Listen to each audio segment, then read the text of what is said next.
Hello, everyone. My name is Nat, and I work at an organization called Exceptional Individuals, and we support neurodiverse people, to anyone who thinks different to the norm.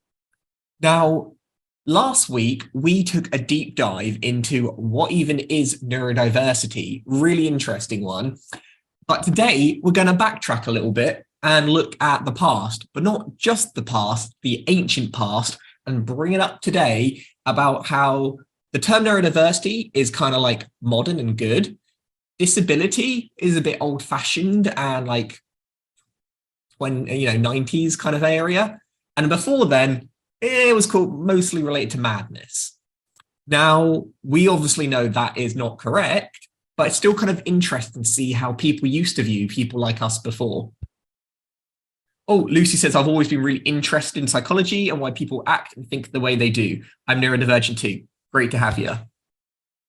Well, we've got some great content today, so I am going to get right to it. Oh, Laura says, I'm from Lancashire and diagnosed dyslexic and dyspraxic and strongly suspect autism. Here is us, lovely bunch. We're all neurodivergent, or at least 80% of us. I would argue more. We're a social enterprise, so we do lovely stuff with organizations, and with the fruits of our labor, we're able to give back to the community like today and deliver sessions like this for free or really low cost.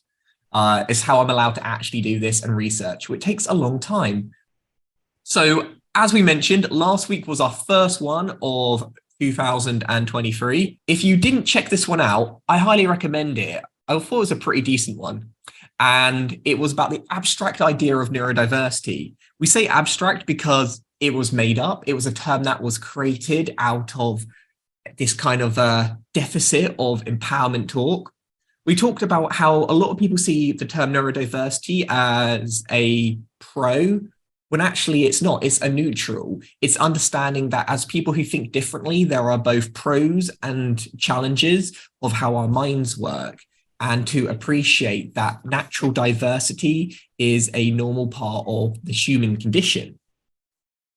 However, it hasn't always been this way. A lot of you are like, what is neurodiversity? Relatively new. Well, if we go back only a few hundred years, the idea of recognizing someone with a disability that needed support was like groundbreaking. And I think the more we understand about the past, the more we can be informed about the future and how we can help people. Now, it's probably worth mentioning today there is going to be a lot of overlap between mental health conditions, disorders, diseases with neurodivergence. It's worth knowing they aren't the same thing. They are separate. If you are neurodivergent, you do not have a mental health disorder. But it's also worth knowing that in the past, no one knew the difference. They were kind of seen like tomato, tomato. So if there is that overlap, please know that isn't our modern day view. This is just what we're talking about today. Okay, so let's get to it. A history of madness and how neurodiversity is seen today. Now, madness is a great band from the 80s. It's also kind of a word we use kind of just throwing around like, oh, you're mad. But it was heavily, heavily stigmatized for thousands of years. Now, obviously, it was in different languages, but the kind of same meaning kind of persisted. Nice, and I like that reference. So a quick overview, we're going to look at the conceptualization of neurological conditions. That's a big word. What does that even mean? We're going to be learning how we kind of pieced it together and kind of made sense of it. We knew that people acted different to how we imagined, but with a little bit of glue and a little bit of slicing here and there, we were able to make sense of it. That doesn't mean we made sense of it in the correct way, but we made sense of it. We're also going to look a little bit about critics and how people diagnose today. Before, diagnosis was pretty simple. You're mad, go and do some slave labor. Now it's a lot more interesting and difficult, and well, we will see, won't we? We will see. Now, it should also go without saying, considering I said my team's neurodiverse, I am myself, so I also resonate with the term neurodivergent, being diagnosed with dyslexia, autism, and dyspraxia myself. So for today, we're going to look at kind of two sections. One, how people used to look at us, and today, how people look at us now. And obviously there's been progression, but we're still not quite there yet. So maybe there's a few things we can learn from the past in order to how we can kind of push like people's bias and understanding of different brains to the next level. So a good starting point, we've got a couple of books. I'm not really expecting any of you to read them, but it's always good to know where we get our information from. So there's this cracking one with Madness in Civilization, which is good. The Fabia Book of Madness, The Museum of Madness, and Bethlem, which I recommend. They are beefy books, but you can skim read them and they give you a good idea about why were people so damn mean. There are things to consider though. What we consider bad today doesn't necessarily mean it had the same meaning and understanding back then. Sometimes it meant worse, other times it was more of a neutral term. So there are a few things we need to take into consideration before we condemn those ancient people. So these are the things which I'd like you all to keep in mind before we get our kind of pitchforks out and start like demanding people in the past change their ways. First of all, facts are really difficult to establish. You researching the past about evil things that have happened, not so easy, because as most of us will know, the history books are written by the victors, meaning if you were the winner or the person in charge, typically the white man, you kind of wrote history that kind of painted you in a favorable light. Also, you know, different races, like not races, sorry, different kind of like religions and perspectives, they really kind of changed different areas. For instance, some people who had different ethnic backgrounds were considered mentally ill just because they were different. So you kind of got to take these all things with a massive pinch of salt. Also, ideas, complex and open to interpretation. A lot of the time people wrote in like riddles or like kind of wrote in an old style language, or some of the texts that we are looking at have been translated several times. We didn't have the complete context. So, you know, we are kind of not clutching at straws. We have evidence to this, but, you know, there's always more than meets the eye. Do know that everything that you're seeing today from me is paraphrased. So that's open to me making mistakes. It's also open to the books that I've been reading making mistakes and other areas. Ideologies, biases that underline historical accounts. Every historian that you'll ever meet has their own biases. They obviously try not to, but they do. For those of you who do not know, biases is just your kind of like preconceived ideas about something. And the last one, presentism, looking at the past without context. The past was a brutal place compared to today's standards, but the context is completely different. So now with that under our belt, let's look at some ancient madness. Now, we all know the ancient times was a lovely time to be alive, but not for everyone, or anyone to be fair. Now, King Saul in the old good Bible, there's this quote which says, "The spirit of the Lord has forsaken Saul, and at times an evil spirit from the Lord would seize him suddenly." Now, when we're looking at the Bible, you know, there's a few ways, or any sort of old religious manuscripts, there's a few ways of looking at it. Do we look at it under today's lens where we try to say things in a more factual way?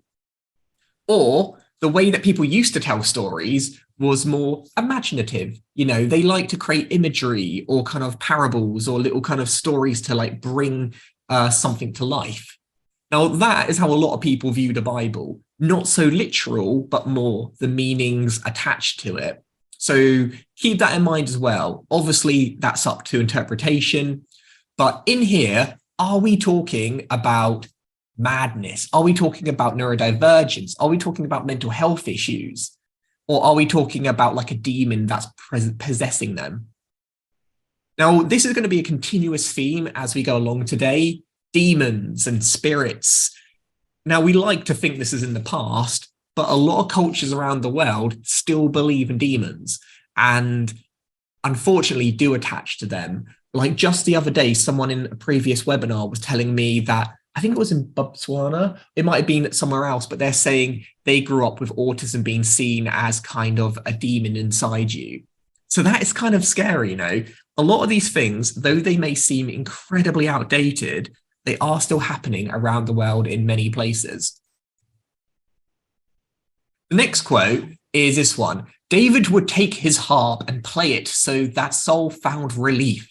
He recovered and the evil spirits left him alone. Is this referring to bipolar, or is it not talking to bipolar? How do we know? It's also, is this one of the first instances of talking about mental health care? Are we talking about being able to treat and sort and care for someone? Oh, Salem's Lot. Interesting, I'll check that out. So we got, this is not describing bipolar. Now, obviously, we cannot know because words like neurodiversity certainly didn't exist. Things like dyslexia and autism definitely didn't exist. But of course, we know these things didn't just, like in the 90s, dyslexia wasn't just like, wow, it's a thing now, and it wasn't a thing. It's always been a thing. We just didn't have the words and the understanding to describe it effectively. But most of you will say it's not. And that's fair enough. More like stimming to me. I think a lot of the time, we kind of have to look in between the lines when reading history. And that also can mean that we can make mistakes. Now on to good old Plato. Who doesn't love Plato? He was a lad. Plato is pretty known for being a top bloke with a good mind. But did you know he also was problematic under today's lens? You tell me if you think he would have still been considered problematic in his own time, which was a long time ago. He said, peoples whose psychological constitution is warped should be put to death. So what he's saying here, anyone who isn't thinking straight, thinks a bit different, get rid of them. Not great. Now, whether or not you think this applies to neurodivergence, I'll leave that to you. But I know some of us can act quite atypical, and to others who don't understand our neurology might consider that a sign of illness. And so I'm pretty certain a lot of us may have been put to death if we were alive back then, which is a scary thought. So Plato, is he a goodie or a baddie, or is he just a product of his time? That is a question I would love to know with a lot of these historical figures. The older you get, I think the harder it comes to tell. But like, let's say a while ago, we did a webinar on the history of Hans Asperger's, one of the guy who did a lot of research into autism. Now, there was a big question raised. Was he a conscientious denier of the Nazi regime? Was he an innocent bystander? Did he have a hand to play? Was he just a product of his time? Or did he still know what he was doing it wrong? And obviously that's not that long ago, since like the World War II and World War I. So it's kind of harder to defend. But the further you go back, we just have this mental image that it was kind of brutal back then. Honestly, who knows? Oh, Ant says, are you able to access other webinars without a ticket? Absolutely. Like and subscribe, ring that little bell. So bye-bye, Plato. Now, Celius. And these people are, we are working our way through the time scale. Hold tight, because you'll kind of get an idea of how views are slowly changing. If it is in the mind that deceives the madman, he is best treated by torture, fetters, or flogging. Okay. I mean, to be honest, the NHS does have a bit of a wait time at the moment. Good option, mate. I don't think torturing someone is actually going to help. Maybe let's beat those demons out of him. Slap some sense into him. I don't know what they were thinking, but these were considered some of the smartest people of the time.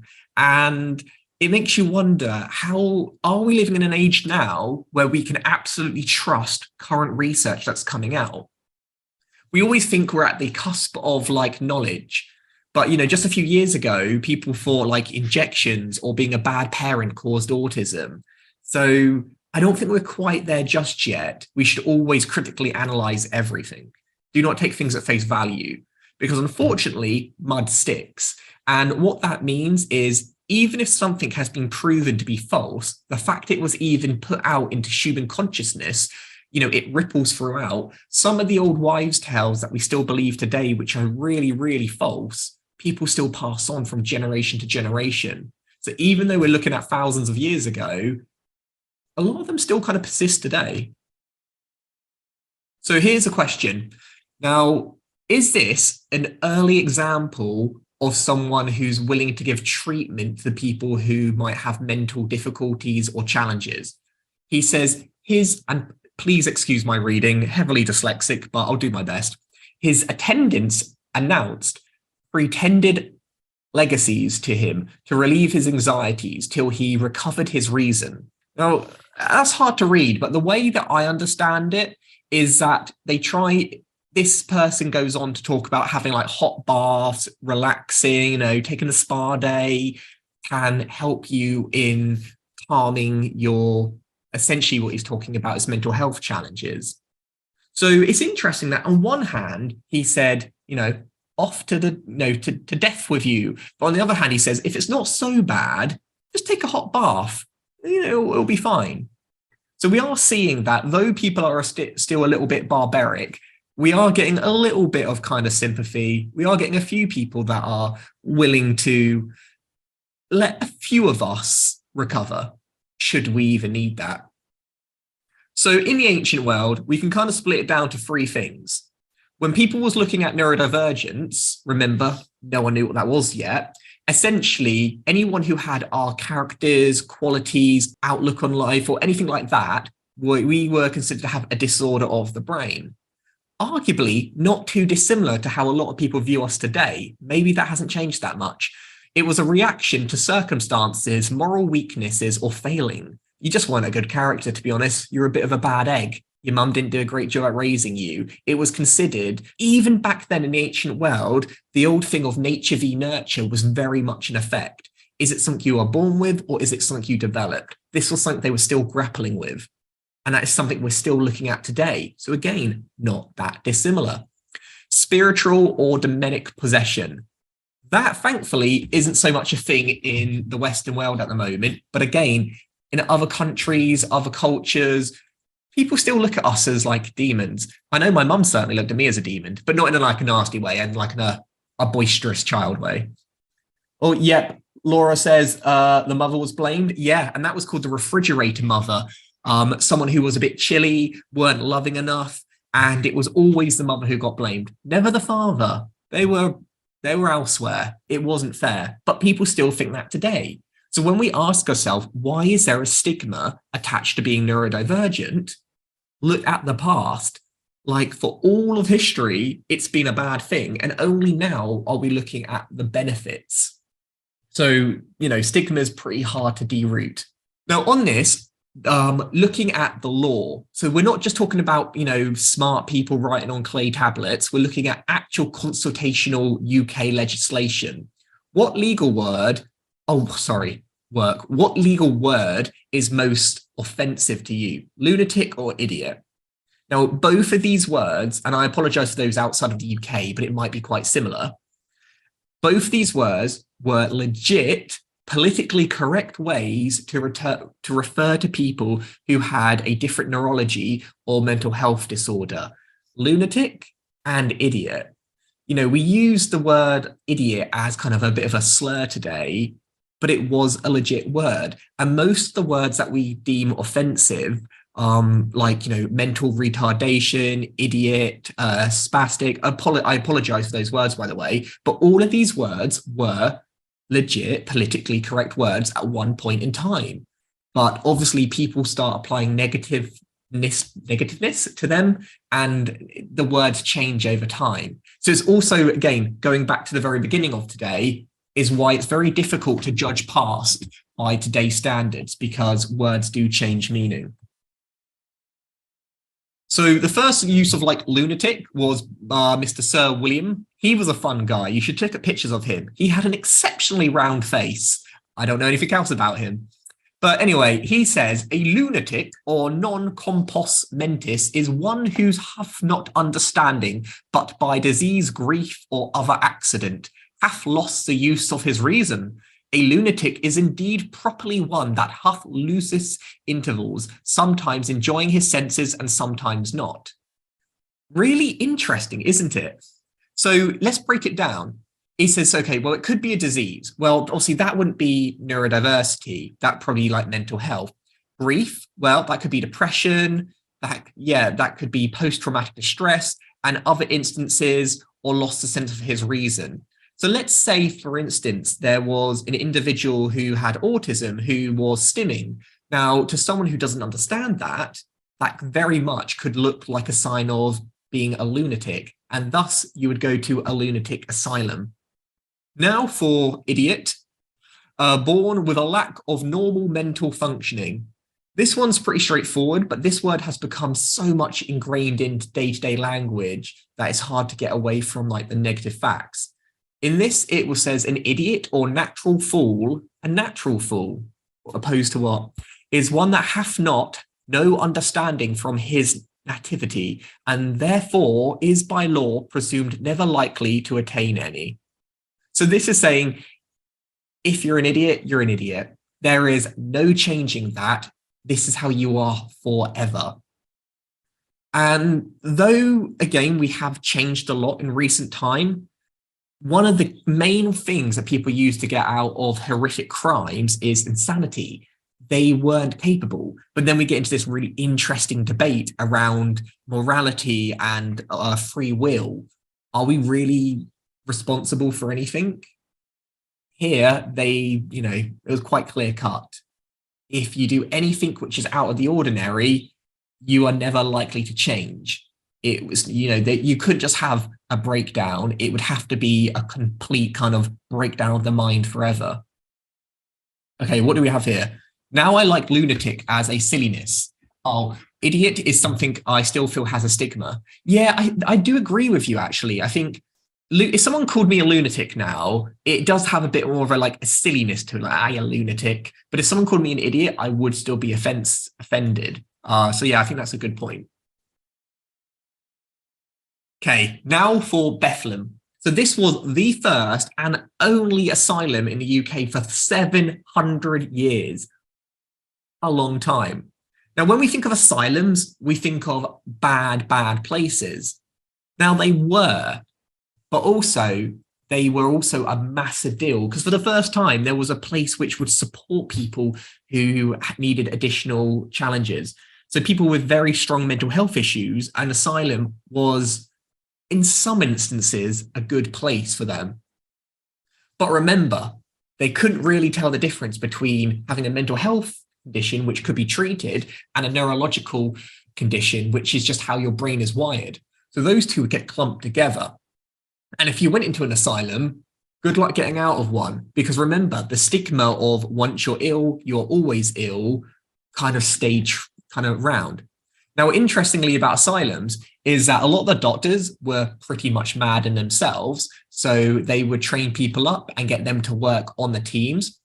They treated those with mental disorders and neurological disorders, even though they, of course, weren't documented at the time. And interestingly, they became wealthy from privately run madhouses.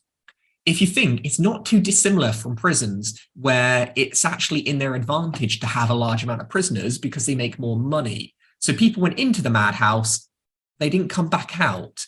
So it kind of did turn into slavery. And this is what leads to the idea of the mad asylum. Because if you weren't mad going into one, you were most probably mad going out of one. Oh, Danielle says, lunatic came from the belief that people's conditions was affected by phases of the moon. Oh, that's really interesting. Yeah, lunar. Things have changed a lot. Oh dear, it's called a DWP now. I won't comment on that. And then we've got, so this is an idea of where we are. Now, let's move on a little bit because, we've been focusing on ancient times now. So in the 19th century, asylums grew. They were all the rage. Everyone was doing it. We were growing more and more and more because more and more people fitted the definition of insane or, a lunatic. So we needed more to grow.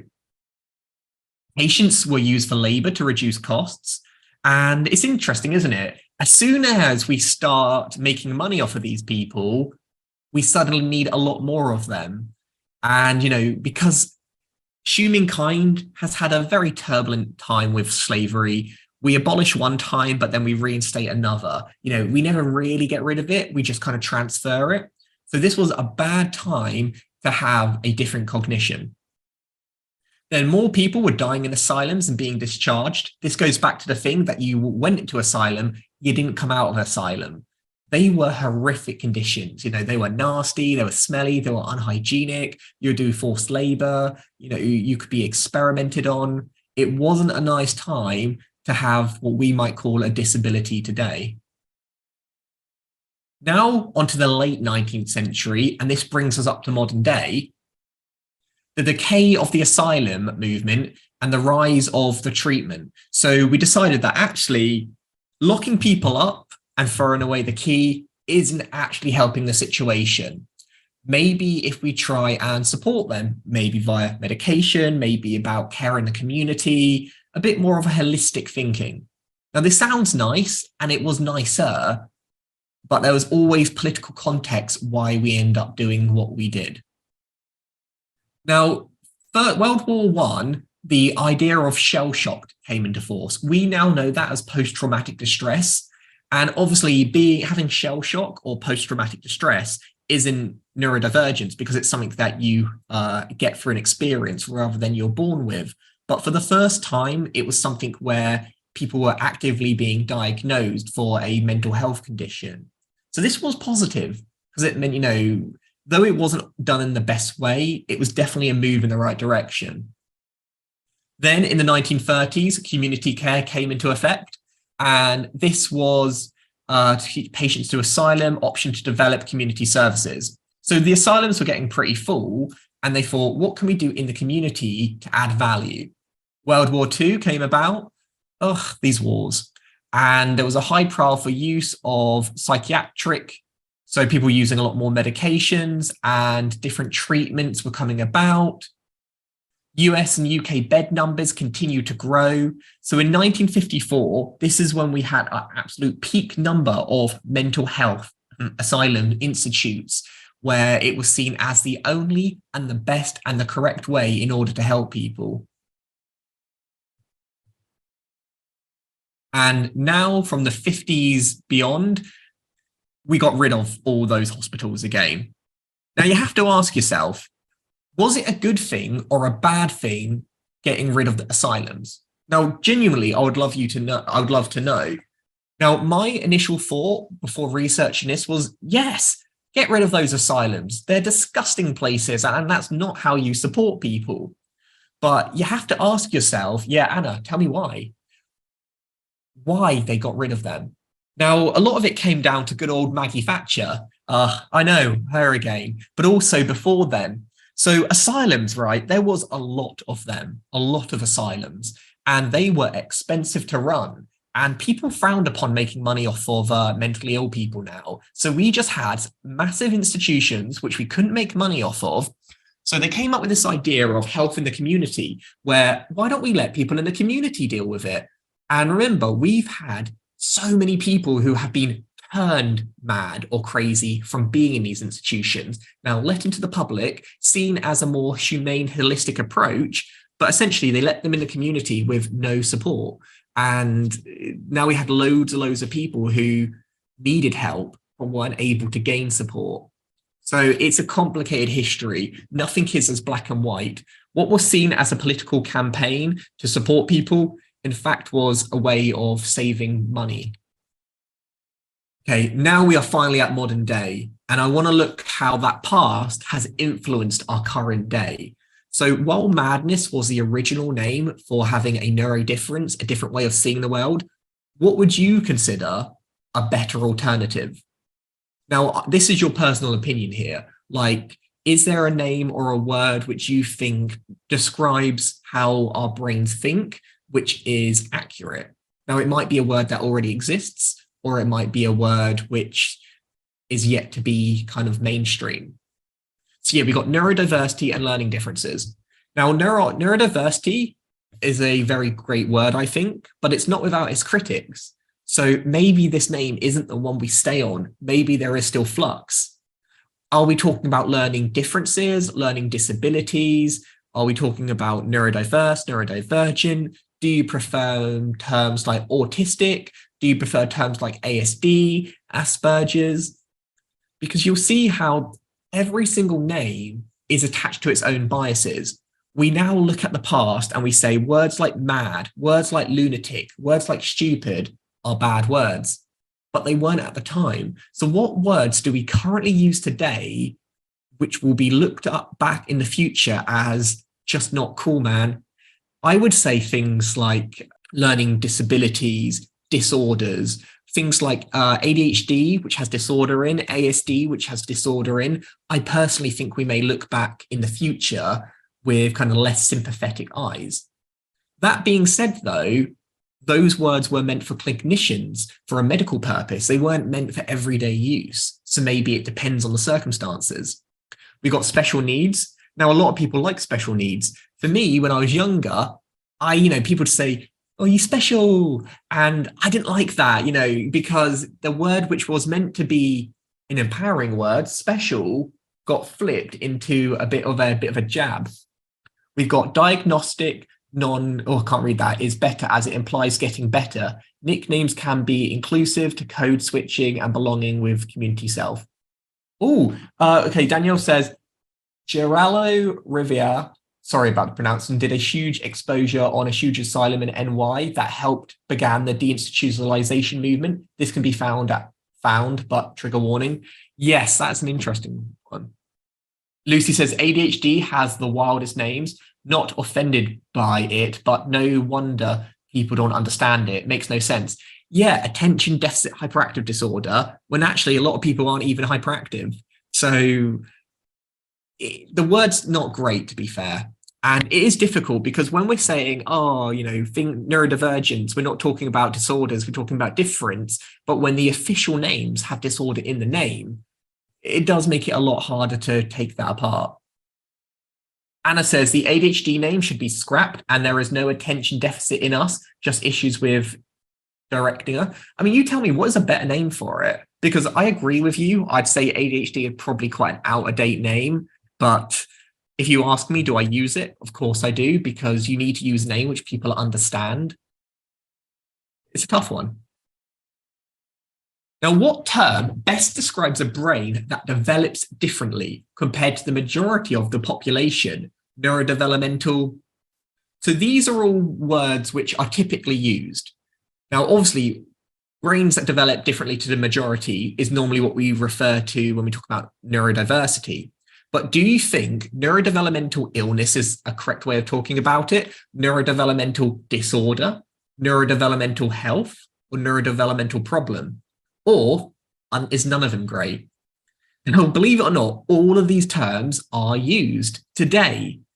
Neurodevelopmental illness, I think, is just cringy, but disorder is very much used. Health is used as more of a natural, balanced term, and problem is also used. So I'd say at least the last three are very commonly used in today's practice. Remember, today's about madness. While the term madness is no longer in use, a lot of similar words which have just as bad negative connotations are still widely in use. Executive function failure. Oh, Emma, an interesting one. It should be difference. While difference is okay, it also kind of others you, doesn't it? The difference. It's also not perfect. It's one of those things. Do I have an answer to? No, we do. Oh, I think Laura has an answer. Come on, yeah, you do. Yeah. What should we use instead? Curious to hear, because I would really love to find a better alternative. It's difficult. I mean, when we talk about autism, we try to use autism spectrum condition, but even that is problematic. Oh, Laura says, why does it have to have difference or negative on the end? I mean, it doesn't. It could be anything. It's just about finding something which people agree on. And is it ever possible to find a word which is future-proof? Or are words always going to change depending on our knowledge, understanding, and societal norms? Let's take this for example, right? As a very progressive community, most people would support LGBT as a normal human way of being. Some people are straight, some people are gay, other people are other. No issues there. But if we look back into what used to consist to be a disability, being gay used to be a disability. Now, that was politically correct at the time, but nowadays we're like, ugh, that's not cool. So it's really interesting how with different lenses, we can kind of like re-examine things. Oh, Danielle says just diverse. Nice. Emma says the word doesn't have to be considered negative. That's a very subjective part of the discussion. That is actually, oh, maybe I just say these things are negative. I think, though, if you were to do a test with people and say, rate positive or negative words, there are some which have already been labeled as negative. This is why I like words like neurodivergent, because it was a very neutral word. The longer a word is in existence, the more baggage it does kind of accumulate over time. But I would still say it's quite neutral or positive at the moment. So words reflect our biases. Whatever words we use, they do share about our own personal opinion. So that's why words are important. If we use the word disorder, typically we're referring to a legal and administrative construct. So I still use the word disorder myself, though I don't overly like it. I use the word disorder when I'm talking about it in a medical sense. So if you're getting a diagnosis of autistic spectrum disorder, you would go to your doctor. If you use the word illness, this is typically a medical construct, or when things aren't going well. This isn't used for neurodivergence. And problem/distress. These are, to date, an acceptable alternative. I would say they are very, very much falling out of favor, but I know a lot of people, when they talk about how their brains function, they will say, oh, my problem, or, I am distressed by this. And I think there is nothing wrong by admitting that thinking differently from the majority of the population is a problem for you, because it means that you find it harder to navigate the world you live in. It's not inherently a problem, but that still doesn't make life any easier if the rest of society isn't up to the same level. Well, Danielle says, although I'm not offended by disorder, it would be something I would write down as a negative if the isolated question you propose were asked. Yeah, so I mean, I guess you've got your instinct gut reaction, and then you might have one that you think a little bit more about. Absolutely, some words are already negative, but for example, disorder simply means not ordered. Oh, that's, yeah. Again, when you kind of break a word apart, it can definitely change your understanding. Disorder, I always thought sounded like not working. But if you say just not ordered, that is another way that kind of shapes how you think about it. So under the Equality Act 2010, and again, this is UK based, but most countries will have a similar one. What do you think is counted as a disability out of this list? Fingers crossed, you can select multiple ones, but we've got depression, schizophrenia, neurotic disorders, dementia, behavioral issues, personality disorder, autism, learning, eating, behavior. And it's important to know that, oh, we can only choose one option. Oh, sorry about that, everyone. Now, all of these would count as a disability, depending, from like a legal perspective. Now, under the Equality Act, all of these would be protected. But not everyone would agree that they are disabled by any of these. So, for instance, we don't want to see autism as a disorder or a negative, but we still want support from society and the wider culture. So it kind of has to be a disability in order to get wider support, unless we change the words around. Okay, what have we got here? I'd say, oh, yeah, I would say all of them are. Like, all of these could be covered for support. But again, not everyone would necessarily agree. So for this reason, I'm okay with being called disabled, even though sometimes I get this kind of imposter syndrome that I feel there's others who are far much more in need of help and support. I wouldn't want to sacrifice that label because it means that I wouldn't get like extra time in exams. It means that people who had higher needs than me wouldn't receive benefits. So there are benefits that are attached to it. It's just a shame that the bias has to come along with those benefits. Oh, answers yes about the imposter syndrome. Don't want to take up space for those who may need it. Yeah, absolutely. Like, have you ever been on the train when like you got a really bad back but you do not want to sit in the seats because they're reserved for people who may have real challenges. I kind of feel like that as well. Like, technically, I can jump queues with my autism card. I don't like jumping queues, though I hate queuing because I just feel like it's not right for me to do. Now, on this one, who is involved in getting a neurodevelopmental diagnosis? So, is it a behavioral? I mean, some of these names are hard to pronounce, so I'll let you choose. Now, all of these are needed in order to get a diagnosis. Maybe not all of them at the same time, but all of these are like crucial pieces of understanding. And it is kind of interesting who decides whether or not you have a disorder, who decides whether or not you are disabled or have a disability. Back in the day, who decided whether or not you were mad or a lunatic? Typically, they are people who are not neurodivergent. They are typically neurotypical people who were considered like respectable at that time. Now, GPs, they may not do it particularly, but they can refer you. Clinical psychologists can, yep, they can. Occupational therapists can, others can refer you. It is kind of interesting. And then you get to the point of being sectioned, where a lot of people who are neurodiverse are sectioned. Again, it's not normally due to being neurodiverse as such, but it's normally being neurodiverse and making the other life events are more challenging to deal with. So let's say you go through a really messy divorce. Now that in itself would merit a breakdown.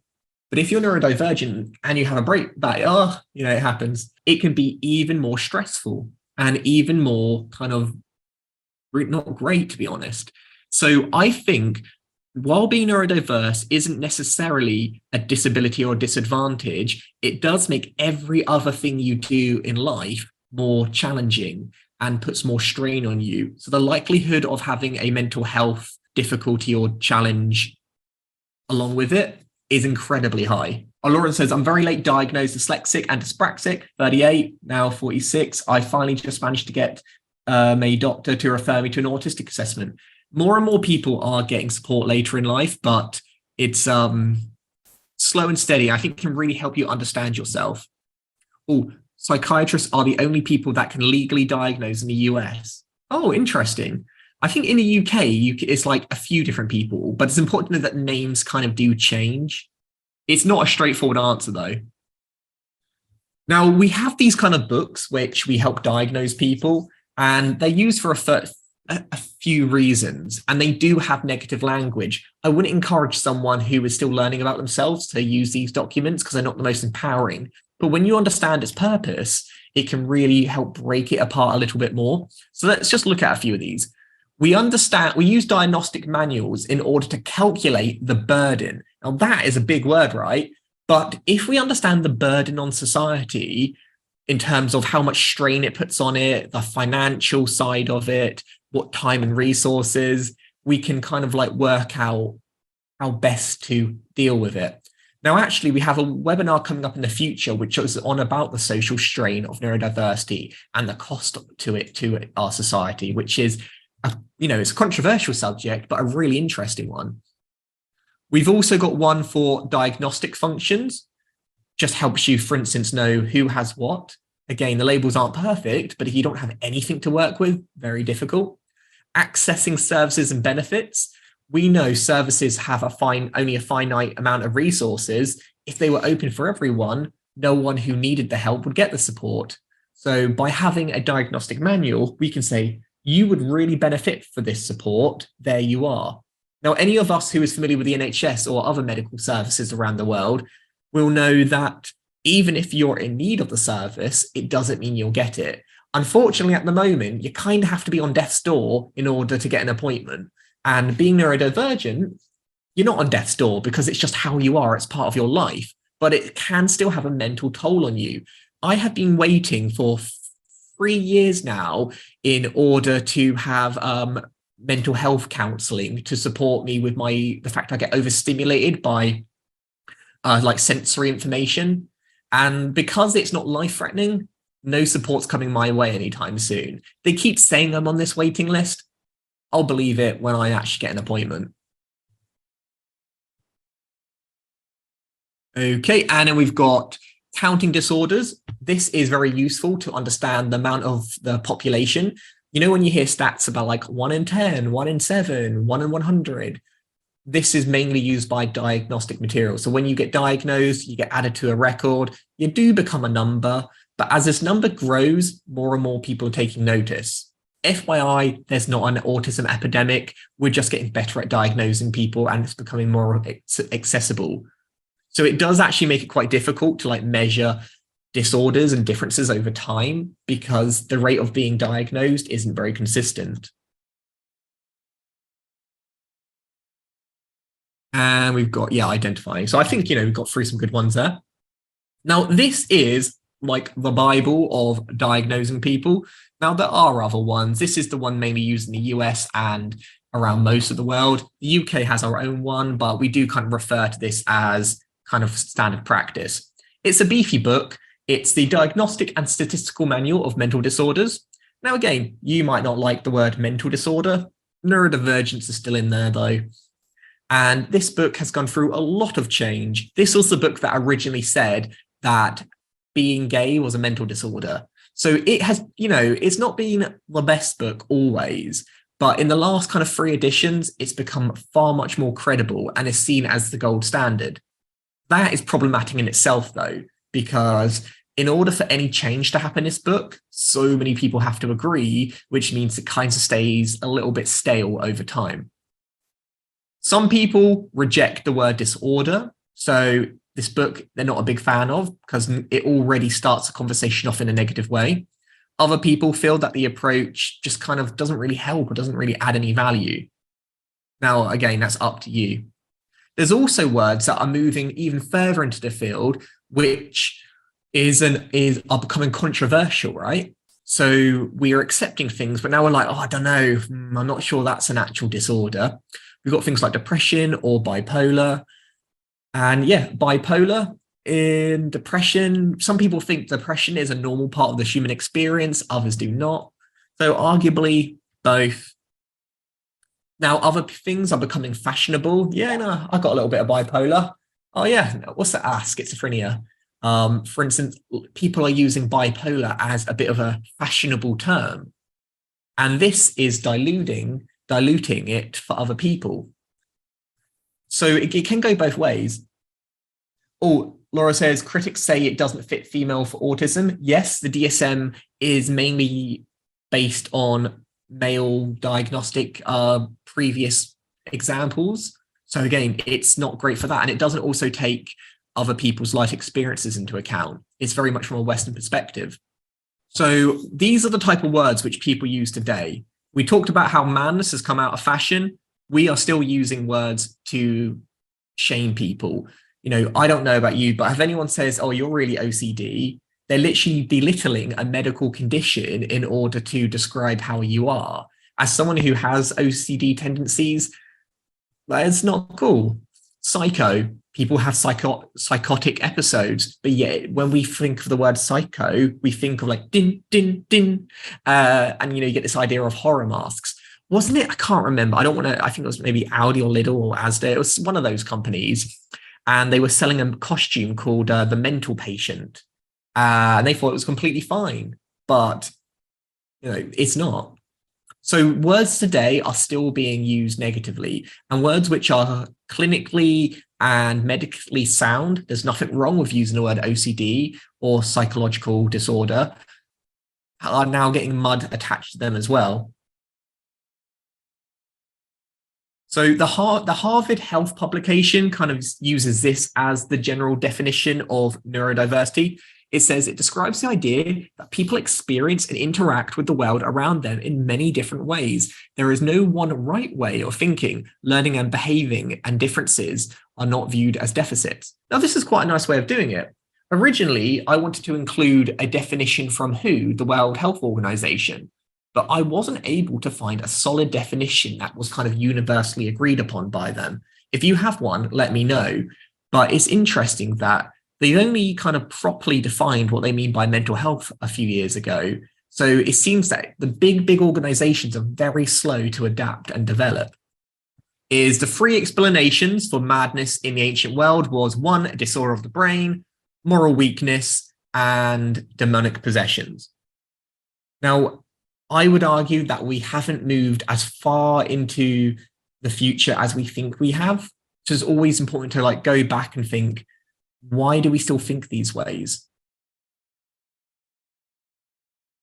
So there's lots of kind of theories on how we've kind of progressed and technologies. Things are progressing, but only to a certain rate. As you can see, how we understand ADHD now is we are slowly moving more into neuroscience rather than psychiatry and psychology. We're looking at like actual data so we can like prove things are differences and different are not. Very early stages of this, so there is positives. We're also learning that neurodiversity in itself isn't the key issue here. There is nothing inherently wrong with us. It is the things that are around us that disable us. So mental illness and being neurodivergent and having an illness can be the challenge, or being neurodivergent and having a turbulent family environment can be the challenge here, or it could be childhood trauma. It is something which makes life harder in certain elements. It in itself doesn't have to be, and more and people are coming around to that idea. It's not the employee who is the issue, it is the employer for not making the reasonable adjustments if someone in the workplace is struggling. When we're talking about neurodiversity, it is an emerging field. Language and terms are changing all the time. It's complex. We're still kind of decoding it and shaping our path today. If you've got a simple idea of what it means to have a disorder or an illness to be, or a different way of thinking, honestly, it's probably wrong. And diagnosis is helpful in making sense of a problem. You might not like all these labels, but there is a place in the world for them. They just might not be for everyday use. Here are a couple of references to if you want to learn a little bit more, but we are recording this, so you can check this back at a later time. And if you are neurodivergent and you need help in the workplace, I always talk about it, but we have support available where you can get an assessment. Just go on our website, exceptionalindividuals.com. And now we are at the end. If there's any such questions, feel free to ask. Any statements, I am completely here for you. If not, you're welcome to email me at a later date if anything comes into your mind. Now, the next webinar, if you enjoyed today, and today was, again, looking at how the past shapes our present and where we still need to go, we are going to be really dissecting what it means to be diagnosed even further. We're getting like super meta now. We're going to be looking at neurodiversity, whether or not it's an illness, a disorder, a difference, or other. Now, most of us here will say it's a difference, right? Or some will say it's a disorder. Now, we're going to be looking at the arguments for all of these. Why do some think it's an illness? What science backs it up? Is it a disorder? Are we being too quick to throw away the term disorder? Or is there another word which better kind of is all-encompassing, that works for clinical professions, works for everyday individuals? Let's have a look about it. Or you can go to Eventbrite, or you can go to our website in order to join. It's free to join, so hope you do. And here's the contact details. My name's Nat. You're very welcome to stay in touch. And thank you so much for attending today. I hope you found it insightful and useful and got a couple of good gems out of it. Oh, thanks, everyone. Really, really appreciate it. Hope you have a really great rest of your day. Nice. See you next week, Lucy. And yes, Danielle, see you all next week. Looking forward to it.